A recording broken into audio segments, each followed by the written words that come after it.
स्वागत है आप सभी का। आप देख रहे हैं द राजनीति का विशेष सेगमेंट खबर और विश्लेषण। मैं हूं जबार खान।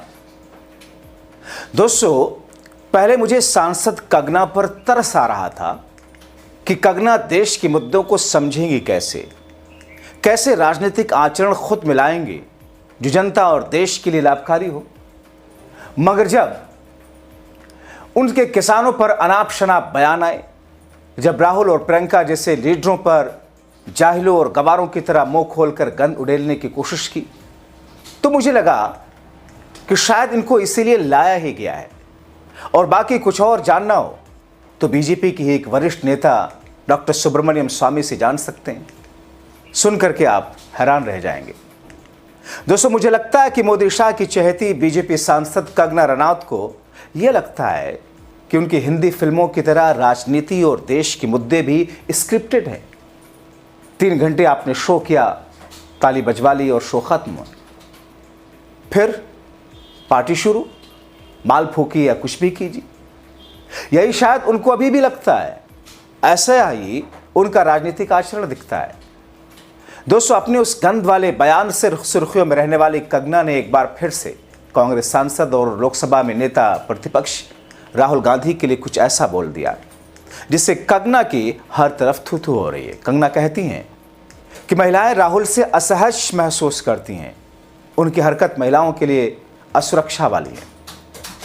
दोस्तों, कंगना का यह कहना देश की राजनीति में भूचाल ले आया, क्योंकि अगर राहुल के बारे में कंगना यह कह रही है तो फिर उनकी सोच तो देश के लोगों के सामने अपने आप उजागर होती जाती है।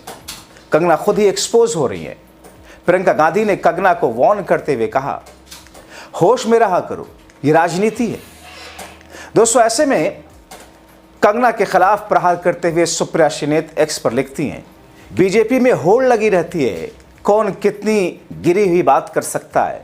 वैसे तो कंगना रनौत जो हमेशा ही उल जलूल बात करती आई हैं, लेकिन अब इस रेस में आगे बढ़ने के लिए उन्होंने भी अपनी मूर्खता, बेवकूफ़ी और घटिया बातों को और धार देना शुरू कर दिया है। उन्होंने पहले भी किसानों, महिलाओं, देश के पिछड़ों और दलितों को बार बार अपमान किया, और अब नेता प्रतिपक्ष राहुल गांधी जी पर की उनकी टिप्पणी उनकी वाहियात सोच का प्रमाण है।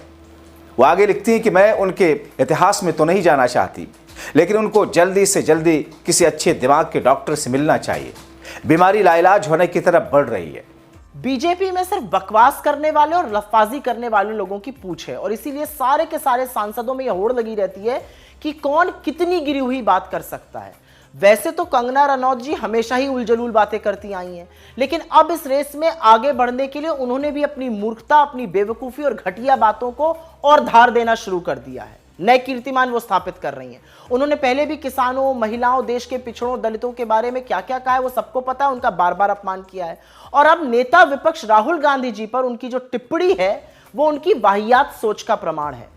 मैं कंगना जी के इतिहास को नहीं खखोलना चाहती हूं, ना उसमें जाना चाहती हूं, लेकिन उनको जल्दी से जल्दी किसी अच्छे दिमाग के डॉक्टर से मिल लेना चाहिए, क्योंकि उनकी बीमारी जो है वो लाइलाजी की तरफ बढ़ती हुई नजर आ रही है। तो उधर शिवसेना सांसद प्रियंका चतुर्वेदी ने मीडिया से बातचीत में कहा कि मैं कह सकती हूं कि पर्सनल और पॉलिटिकल असहमति हो सकती है, लेकिन राहुल गांधी के प्रति इस तरीके से बोलना गलत है।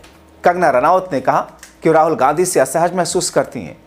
मैंने राहुल गांधी जी के साथ 10 साल तक काम किया, और भले ही मेरी राह अलग हो गई हो, लेकिन मैंने महिलाओं के प्रति उनका सम्मान और कमिटमेंट देखा है। वो खुद ऐसे परिवार से हैं जहां विमेन लीडरशिप रही है।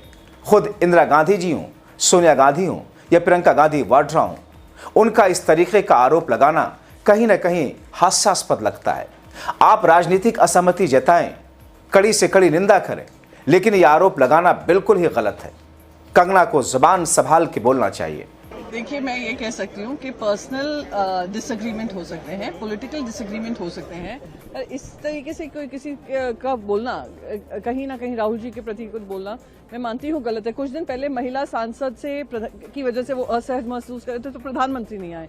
अब कंगना जी कह रही है मैं असहज महसूस करती हूँ राहुल गांधी जी को लेकर। देखिए, मैंने राहुल गांधी जी के साथ 10 साल काम किया है, और हो सकता है मेरी राह अलग हो गई हो, पर मैंने उनका महिलाओं का सम्मान और महिला के प्रति commitment in terms of their development मैंने देखा है। दूसरी बात, जो खुद ऐसे परिवार से आए हों जहाँ पे विमेन लीडरशिप रही हो, खुद इंदिरा गांधी जी हों, सोनिया गांधी जी हों और खुद प्रियंका गांधी वाड्रा हों, उन पे इस तरीके का आरोप लगाना कहीं ना कहीं हास्यास्पद लगता है। आप पॉलिटिकल डिसएग्री करिए, कड़ी से कड़ी निंदा करिए, पर ये आरोप लगाना बिल्कुल ही गलत है।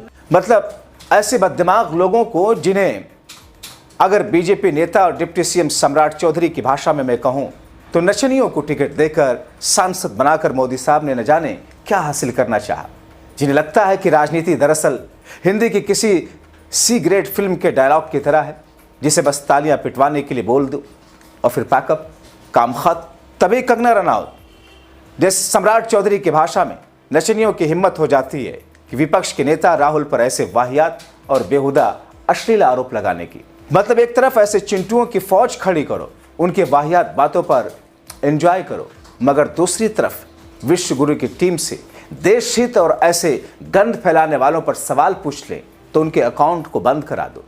तो राहुल की महिला कमांडर ने अपने सोशल मीडिया एक्स पर लिखा, आज सुबह सुबह ट्विटर पर तमाम ऐसे अकाउंट्स को इंडिया में ब्लॉक कर दिया जो सरकार से सवाल पूछते हैं, सरकार की विफलताओं को उजागर करते हैं, लोगों के मुद्दों पर सरकार को घेरते हैं। ये एक नया ट्रेंड है। पहले सरकारी आदेश से कंटेंट ब्लॉक या डिलीट करवाओ, फिर अकाउंट को भारत में बैन कर दो। यह काम अश्विनी वैष्णव की मिनिस्ट्री और मिनिस्ट्री ऑफ इंफॉर्मेशन ब्रॉडकास्टिंग के आदेश पर section 69A of the IT act के तहत सोशल मीडिया प्लेटफॉर्म से कराया जा रहा है।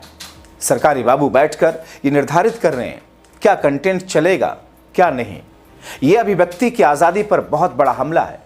मुख्यधारा के मीडिया को अपना चरण चुंबक बनाकर ये सारी कवायद अब सोशल मीडिया को रेगुलेट करने की है। अश्विनी वैष्णव हर छोर पर विफल होने के बाद अपनी उपयोगिता कंटेंट और अकाउंट ब्लॉक करके सिद्ध कर रहे हैं। मोदी जी आप कितने कायर हैं, आलोचना के 2 शब्द भी नहीं सह सकते, फिर ऐसे घटिया काम क्यों करते हैं। वो आगे लिखती हैं, अगर वो लोग जिनका लोकतंत्र खतरे में है सुनकर बड़ी आपत्ति होती है तो अब क्या कहेंगे। क्या एक लोकतांत्रिक देश में सवाल पूछने का मतलब सोशल मीडिया अकाउंट्स को ब्लॉक कर देना है, लॉक कर देना है? आप कितने ही अकाउंट को लॉक कर दीजिए, न सवालों से बच पाएंगे न आलोचनाओं से। अलबत्ता ऐसे काम करके अपना डर, अपना खौफ, अपनी विफलता और बयां कर रहे हैं।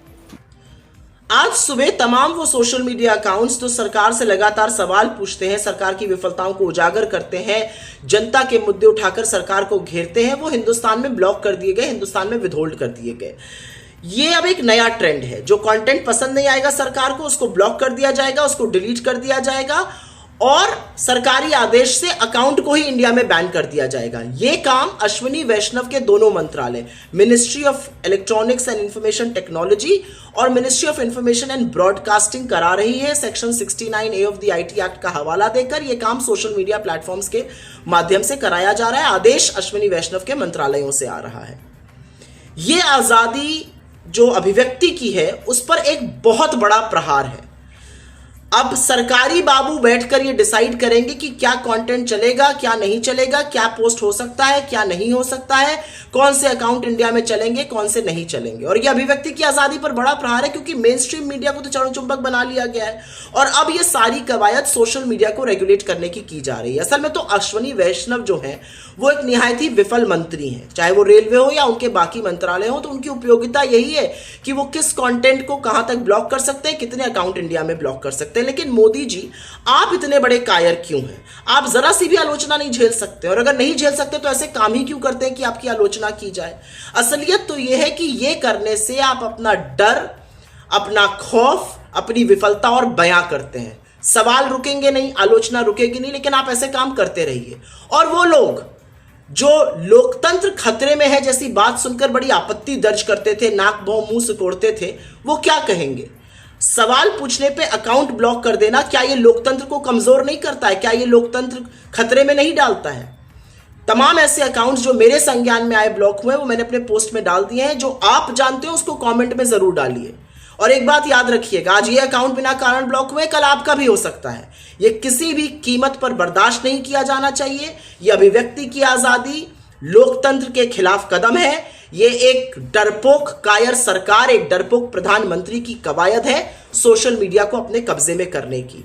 आप ना सवालों से बच सकते हैं, ना आलोचना से बच सकते हैं। इस तरह की उल जलूल हरकत करके आप अपना डर जरूर साबित करते हैं। तो फिर एक ऐसी स्थिति, जिस स्थिति में एक तरफ भारतीय जनता पार्टी से जुड़े हुए न सिर्फ नेता बल्कि संसद में बैठने वाले सांसद ऐसे आचरण का प्रदर्शन करते हैं, नेता प्रतिपक्ष के लिए ऐसी भाषा का इस्तेमाल करते हैं जिसके काउंटर में खुद प्रियंका गांधी सरी के नेताओं को आकर के सख्त लफ्जों का इस्तेमाल करना पड़ता है, तो दूसरी तरफ सरकार से सवाल पूछने वालों पर उनके अकाउंट को ब्लॉक करके सरकार हासिल क्या करना चाहती है? क्या इसी देश में जो लोग ये सवाल उठाते हैं कि डर का माहौल है, क्या उनकी उन बातों पर मुहर नहीं लग रही है? आप क्या सोचते हैं? अपनी राय कमेंट बॉक्स में जरूर लिखें।